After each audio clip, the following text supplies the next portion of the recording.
के लक्षण।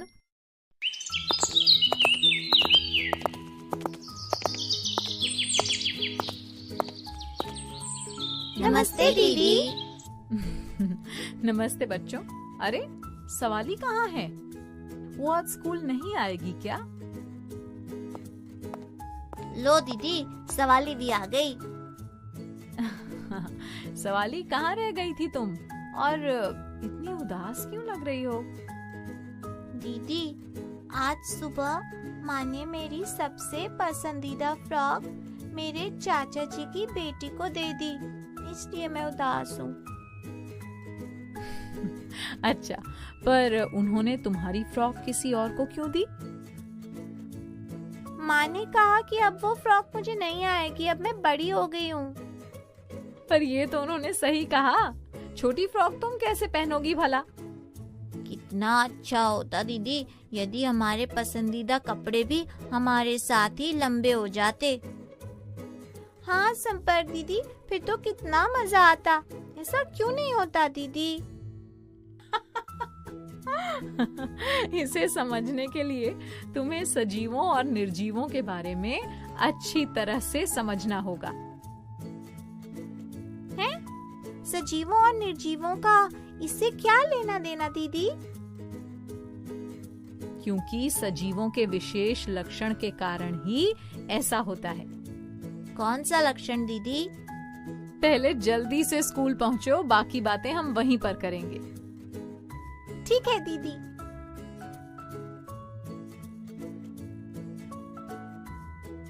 अब बताइए ना दीदी। बच्चों, सबसे पहले मुझे कुछ ऐसी वस्तुओं के नाम बताओ जो जीवित होती हैं।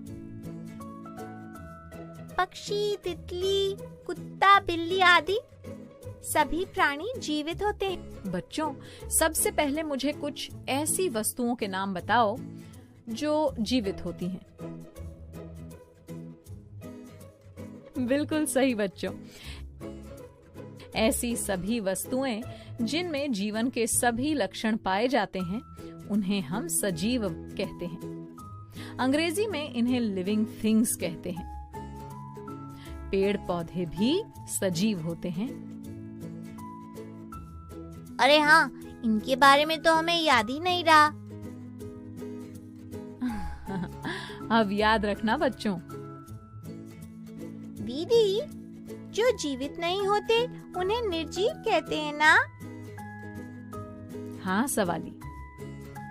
ऐसी वस्तुएं जिनमें जीवन के लक्षण नहीं पाए जाते, उन्हें हम निर्जीव वस्तुएं कहते हैं। अंग्रेजी में ये नॉन लिविंग थिंग्स कहलाती हैं। मिट्टी, पत्थर, कुर्सी, मेज, पानी आदि सब निर्जीव वस्तुओं के उदाहरण हैं। दीदी, आप किन लक्षणों की बात कर रही हैं जो सजीवों में होते हैं और निर्जीवों में नहीं? खोजी, अब हम इन्हीं लक्षणों के बारे में समझने वाले हैं और इनके बारे में समझने के बाद तुम्हें अपने सवाल का जवाब भी मिल जाएगा। तो फिर जल्दी बताइए ना दीदी। बच्चों, सभी सजीवों में पोषण, वृद्धि, श्वसन, उत्सर्जन, संवेदनशीलता जैसी क्रियाएं लगातार होती रहती हैं। इन क्रियाओं को जैविक क्रियाएं कहते हैं। अंग्रेजी में इन्हें बायोलॉजिकल एक्शंस कहते हैं। यही क्रियाएं और लक्षण सजीवों में जीवन का कारण होते हैं। पोषण, श्वसन और अरे दीदी, मैं तो नाम ही भूल गया। इन्हें अच्छी तरह से समझाइए ना। मैं एक एक करके सभी के बारे में समझाती हूँ ताकि तुम सबको याद रहे। सबसे पहले भोजन एवं पोषण के बारे में बताती हूँ। ठीक बच्चों, मैंने अच्छे पोषण के लिए भोजन की उपयोगिता के बारे में बताया था ना? हाँ संपर्क दीदी, आपने बताया था कि शरीर के अच्छे पोषण के लिए हमें भोजन की आवश्यकता होती है। हाँ सवाली, शरीर को विभिन्न कार्यों के लिए ऊर्जा की आवश्यकता होती है। ये ऊर्जा सजीवों को भोजन से ही प्राप्त होती है। याद है ना कि पौधे अपना भोजन स्वयं बनाते हैं। हाँ दीदी, पौधे प्रकाश संश्लेषण प्रक्रिया द्वारा अपना भोजन बनाते हैं। बच्चों, पौधे अपना भोजन स्वयं बनाते हैं, इसलिए इन्हें स्वपोषी कहते हैं। हाँ दीदी। कुछ जंतु अपना भोजन पेड़ पौधों से प्राप्त करते हैं। उन्हें शाकाहारी कहते हैं। अंग्रेजी में इन्हें कहते हैं हर्बीवोर्स। गाय, बकरी, हिरन, खरगोश आदि शाकाहारी जीव हैं। जो जंतु अन्य जंतुओं को अपना भोजन बनाते हैं और उनका मांस खाकर अपना भोजन प्राप्त करते हैं, उन्हें मांसाहारी कहते हैं। हाँ, अंग्रेजी में इन्हें कार्निवोर्स कहते हैं। बाघ, शेर, चीता आदि मांसाहारी जीव हैं। दीदी, हम इंसान तो पौधों से भी भोजन प्राप्त करते हैं और जानवरों से भी। जो जीव जंतु पेड़ पौधों से मिलने वाले भोजन के साथ साथ मांस भी खाते हैं, उन्हें सर्वाहारी यानी ओमनिवोर्स कहते हैं। पोषण के बारे में तो समझ गए दीदी, अब अगला लक्षण क्या है? बच्चों, अब वृद्धि के बारे में समझते हैं। सवाली, तुम्हें अपनी फ्रॉक अब क्यों नहीं आ रही है? क्योंकि अब मैं पहले से बड़ी हो गई हूँ दीदी। यही तो कहलाती है वृद्धि यानी बढ़ना। तुम सबको पता ही होगा कि मनुष्य पहले छोटा शिशु होता है, फिर वृद्धि द्वारा एक वयस्क यानी नौजवान बन जाता है। इसी प्रकार पशुओं के बच्चों में भी वृद्धि होती है।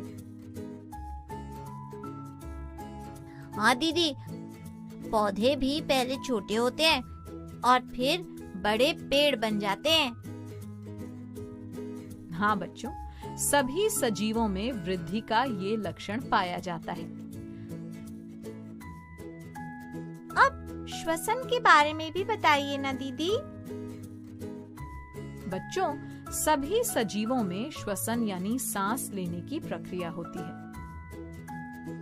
आप सबको पता है ना कि हम सभी श्वसन के बिना जीवित नहीं रह सकते। हाँ दीदी, हमें ये भी पता है कि जब हम सांस लेते हैं तो ऑक्सीजन हमारे शरीर के अंदर जाती है और कार्बन डाइऑक्साइड बाहर निकलती है। अरे वाह, तुम्हें तो सब पता है। क्या पौधों में भी श्वसन होता है दीदी? हाँ सवाली, पौधों की पत्तियों में छोटे छोटे रंध्र यानी पोर्स होते हैं, जिनके द्वारा पौधे हमारी ही तरह सांस लेते हैं। लेकिन दीदी, आपने तो कहा था कि पौधे प्रकाश संश्लेषण द्वारा ऑक्सीजन वायु में छोड़ते हैं। हाँ खोजी, भोजन बनाते समय पौधे कार्बन डाइऑक्साइड ग्रहण करके ऑक्सीजन वातावरण में छोड़ते हैं, लेकिन श्वसन के लिए वो अन्य जीवों की तरह ऑक्सीजन ग्रहण करके कार्बन डाइऑक्साइड छोड़ते हैं। उनके द्वारा जो ऑक्सीजन श्वसन के लिए ग्रहण की जाती है, उसकी मात्रा प्रकाश संश्लेषण द्वारा छोड़ी गई ऑक्सीजन से बहुत कम होती है। अरे वाह दीदी, ये तो हमें पता ही नहीं था। चलो अब अगले लक्षण उत्सर्जन के बारे में समझते हैं। बच्चों, जैविक क्रियाओं जैसे श्वसन और पाचन के कारण शरीर में हानिकारक अपशिष्ट पदार्थ बनते हैं। इन्हें शरीर से बाहर निकालना आवश्यक होता है, जिसके लिए सजीवों में उत्सर्जन की क्रिया होती है। इसे अंग्रेजी में एक्सक्रीशन कहते हैं। सजीव मलमूत्र, पसीना, कार्बन डाइऑक्साइड आदि अपशिष्ट पदार्थों को उत्सर्जन क्रिया के द्वारा बाहर निकालते हैं। और पौधे अपशिष्ट पदार्थों को कैसे बाहर निकालते हैं दीदी?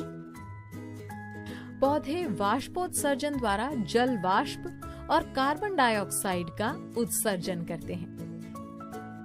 कुछ पौधों में गोंद के रूप में भी अपशिष्ट बाहर निकलता है। इस प्रकार सजीवों में उत्सर्जन की क्रिया होती है। अगला लक्षण कौन सा है दीदी? बच्चों, अब हम समझेंगे उद्दीपन यानी स्टिम्युलेशन के प्रति अनुक्रिया और संवेदनशीलता के बारे में। वो क्या होता है दीदी? बच्चों, जब भी आपका हाथ किसी बहुत ज्यादा गर्म वस्तु पर पड़ जाता है तो आप क्या करते हो?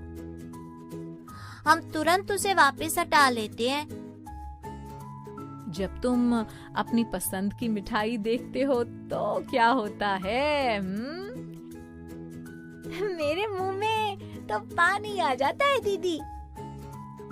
हाँ सवाली, सबके साथ ऐसा ही होता है। ये सभी कुछ ऐसे परिवर्तन हैं जो हमारे बाह्य वातावरण में अक्सर होते रहते हैं। हमारे बाह्य वातावरण में होने वाले कुछ परिवर्तन जिनके प्रति हमारा शरीर अनुक्रिया करता है, उन परिवर्तनों को उद्दीपन कहते हैं। स्पर्श, ताप, प्रकाश, ध्वनि और विद्युत आदि उद्दीपन के कुछ उदाहरण हैं। संवेदनशीलता क्या है दीदी, और उसका उद्दीपन से क्या संबंध है? उद्दीपन के प्रति जीव का शरीर जो अनुक्रिया करता है उसे ही संवेदनशीलता कहते हैं। जैसे ताप अनुभव होते ही हाथ हटा लेना, अपने पसंद के व्यंजन को देखकर या उसकी सुगंध से मुंह में पानी आ जाना, ये सब संवेदनशीलता के ही उदाहरण हैं। सभी सजीव उद्दीपन के प्रति संवेदनशील होते हैं। हम सभी देखने, सुनने, स्पर्श, गंध एवं स्वाद आदि संवेदनशीलताओं को अनुभव करते हैं। समझे ना?